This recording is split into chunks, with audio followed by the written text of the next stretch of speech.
If you're here, you're probably wrestling with one of the most difficult and honestly one of the most courageous questions you can ever ask yourself. Just the act of asking that question, that's a massive first step. It means you're tuning in, you're valuing yourself, and you're ready to get honest. And that right there, that's incredibly powerful. So just take a deep breath. You're in a good place. Together, we're going to explore what a healthy partnership really feels like from the inside out. All right, let's dive in. Okay, first up, lesson 1, the trust test. We have to start here because trust is the absolute foundation of everything else. And I'm not just talking about being faithful. I'm talking about a deep, gut-level feeling of emotional safety. Just sit with that for a second. That feeling of walking on eggshells, right? Of carefully choosing your words, of editing your own thoughts just to avoid setting them off. That is the exact opposite of feeling safe. Emotional safety, it's like the air you breathe in a relationship. You don't always notice it when it's there, but you are definitely suffocating when it's not. It's that unspoken promise that says, hey, you can be all of you here. Your messy parts, your sad parts, your brilliant parts, they're all safe with me. And wow, when you see it side by side, the difference is just so clear, isn't it? In one scenario, your partner's in your corner cheering you on, and in the other, they're the critic you can never seem to please. One feels like freedom. The other feels like a full-time job you can never clock out of. So just for you, nobody else needs to know, take a moment and do a quick check-in. On a scale of 1 to 10, where 10 is completely safe and 1 is not safe at all, what number pops into your head? No judgment here, just information. That number, that's our starting point. And that feeling of safety, it leads us right into our second big lesson, the communication code. This is all about how we talk, and maybe even more importantly, how we listen, especially when things get a little rocky.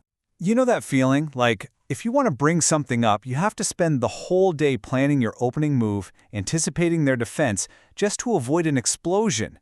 A healthy conversation should never feel like a strategic battle. And really, this is what it all boils down to. When you're talking, are you actually listening to understand where they're coming from? Or are you just quietly reloading, waiting for your turn to talk, to make your point, to win? The shift in mindset here changes everything. In a healthy dynamic, the problem is the opponent. It's you and your partner on the same team trying to solve it together. In an unhealthy dynamic, you see each other as the opponent. It's you versus them.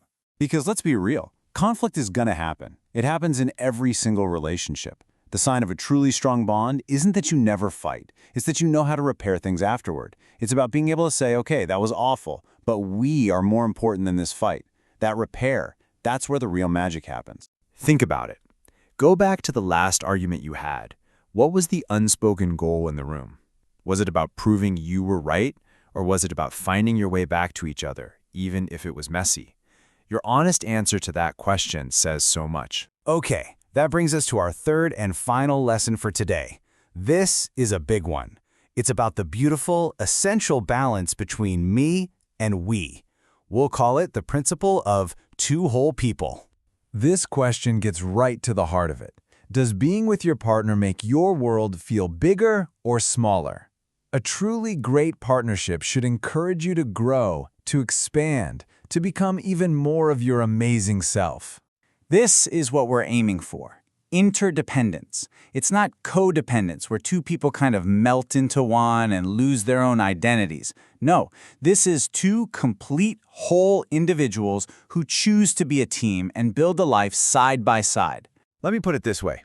In a healthy, interdependent relationship, the team is stronger because it has two strong, unique players.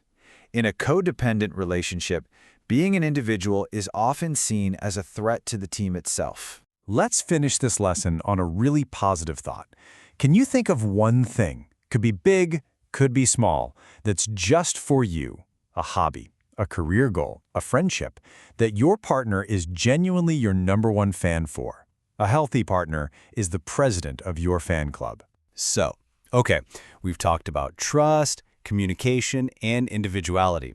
A lot to think about, I know, but the goal here isn't to give you a final grade on your relationship. It's about giving you a map, an empowering starting point. So let's wrap it all up into a simple checklist you can take with you. You've got the trust test. Do I feel emotionally safe? The communication code. Are we on the same team? And the whole partnership. Does this relationship help me grow? That's it. That's your new framework for clarity.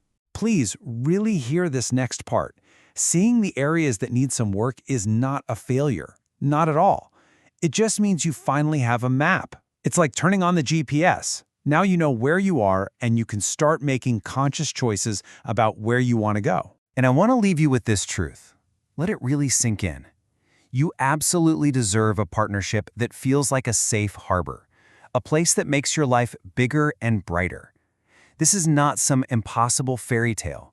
It is a completely reasonable and achievable standard for the love you allow in your life. So let's end with a real concrete action.